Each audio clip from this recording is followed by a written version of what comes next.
Welcome back to NewsX World. I'm Asuma Kataoka and you're watching Focal Length, where we get you a briefing on topics from across the world. As great power competition intensifies, the global security architecture is under strain, from NATO's evolving role and the rise of artificial intelligence in warfare to missile defense, nuclear deterrence, and the strategic balance in the Indo-Pacific. Washington is navigating a world defined by two nuclear peer competitors, Russia and China, rapid military technological advancements, and ongoing conflicts from Ukraine to the Gulf. Joining us now is Mr. Frank Rose, a senior national security leader with more than 3 decades of experience shaping U.S. defense, nuclear deterrence, outer space policy, and foreign affairs across the Departments of State, Defense, and Energy, as well as on Capitol Hill. Mr. Rose has been at the center of some of the most critical strategic decisions in Washington, from arms control to missile defense and emerging technologies. Thank you very much, Mr. Rose, for joining us on Focal Length. It's great to be with you. Thank you very much. Now, my first question to you is, so Mr. Rose, how does Washington currently view NATO's role in an era of great power competition? What does the U.S. see in being aligned with NATO now? Is it still the central pillar for U.S. security strategy, or its role is evolving? Well, as you noted in your opening remarks, we are returning to an era of great power competition. In Europe, that deals with Russia. Fundamentally, I would say that in this new era of great power competition with Russia and China, the U.S. system of alliances and partnerships is one of its asymmetric advantages. However, while I disagree with President Trump on many things, I think he is absolutely correct that we need our allies, especially our NATO allies, to do more with regards to defense. So I think the partnership will remain. As Secretary Rubio noted in his remarks at the Munich Security Conference last weekend, the U.S. sees NATO as a key component of its national security strategy going forward, but we need NATO allies to do more. Specifically, they need to spend more on defense, but they need to spend it in a way that multiplies their power. Furthermore, whatever increases the Europeans do in their defense spending, they need to make sure it's done in a way that is fully interoperable with U.S. capabilities, so we can have a coordinated approach going forward.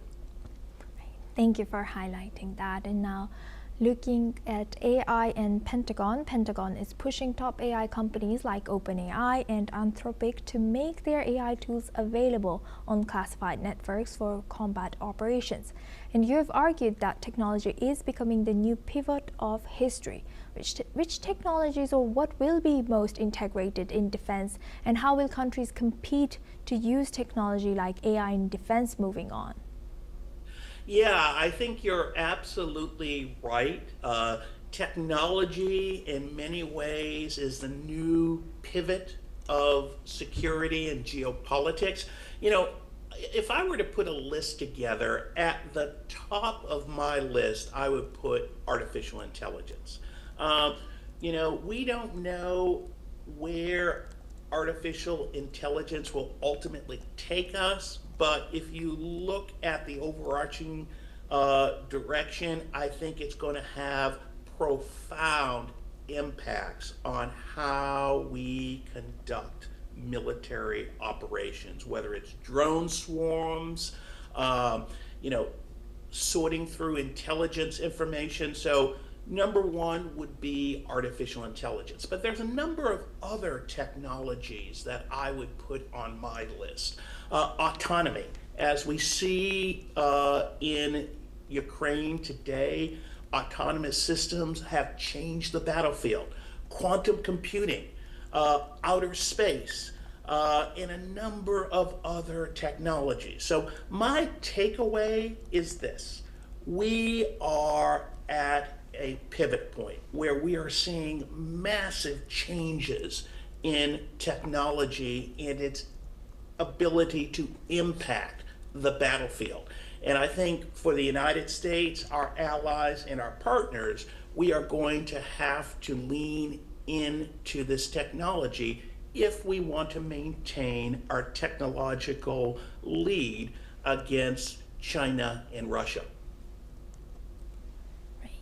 Thank you for highlighting that, Mr. Rose. And if the United States were to build a next-generation missile defense shield, often referred to as conceptually as Golden Dome, what steps would be essential to make it credible and strategically stabilizing? Do you also see Canada agreeing to come under Golden Dome? If so, then as a sovereign nation or within U.S. as a 51st state? No, that's a really important question. I've actually written quite a bit on this. I think there's a number of things that the United States needs to do with regards to the future of missile defense.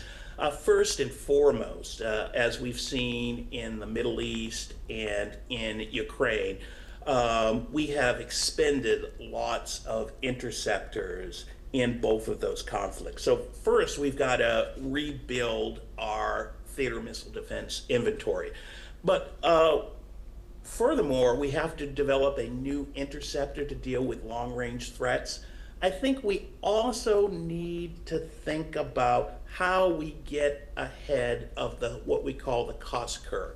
You really don't want to use a $3 million interceptor to shoot down a $35,000 drone. So we're going to need to invest in new technologies like microwaves and solid-state lasers.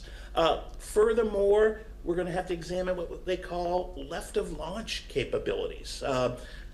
Types of capabilities like cyber that prevent missiles from being launched to begin with. Additionally, I would say better coordination with our allies and partners is going to be key. Furthermore, I would argue sensor technologies, ground-based and space-based radars are going to be very critical. With regards to your question about Canada, the secret I'll let you in on is that under current U.S. missile defense guidelines, Canada is essentially protected de facto anyways. And that's not going to change. If North Korea fires a missile at North America, 9 times out of 10, the United States is going to defend that against that threat. That said, the question is Canada likely to join the quote Golden Dome system? And my take is this: given the bilateral tensions between the US and Canada right now, I don't see that as likely anytime in the near future. Thank you, Mr. Rose, for highlighting that and sharing that insight. And now, staying on US's deterrence, how does US nuclear deterrence strategy need to adapt now that we are facing 2 nuclear peer competitors, Russia and China, simultaneously? As you know, you also highlighted there's so many things like autonomous, quantum computing, outer space, all these things together, developing together. Yeah, I mean, you raise a great point. Throughout the nuclear age, the United States nuclear deterrent was fundamentally focused on dealing with one peer competitor. First the Soviet Union, and now Russia. However, what's changed in the past several years is 2 things. First, we have seen the emergence of China as a peer nuclear competitor. About 10 years ago, China had around 200 nuclear weapons. Today, The U.S. intelligence community estimates they have around 600, so that's a 3 times increase. And current estimates are that by 2030 they'll have 1,000. So what's that mean for the United States? Well, fundamentally, we're going to likely need more weapons and different types of weapons, because how you will target Russia versus China is very differently. That doesn't mean we're going to build up to have an equal number that the combined Russian and the Chinese force will have, but it will most likely mean that you're going to see an increase in U.S. forces. Furthermore, different types of capabilities. The second issue, and you noted this in your introductory remarks, is we have all of these new technologies like AI, like autonomous systems. So that is going to complicate the nuclear strategic balance. So it's going to be a very different world than the one we inherited from most of the nuclear age. Sorry. Mr. Rose, unfortunately, we have a breaking news coming in, so we would have to end our conversation over here. But thank you very much for taking your time and sharing that insight with us. Thanks for having me. Bye. Bye. Thank you. Now, that's all for this episode of Focal Length. Stay tuned.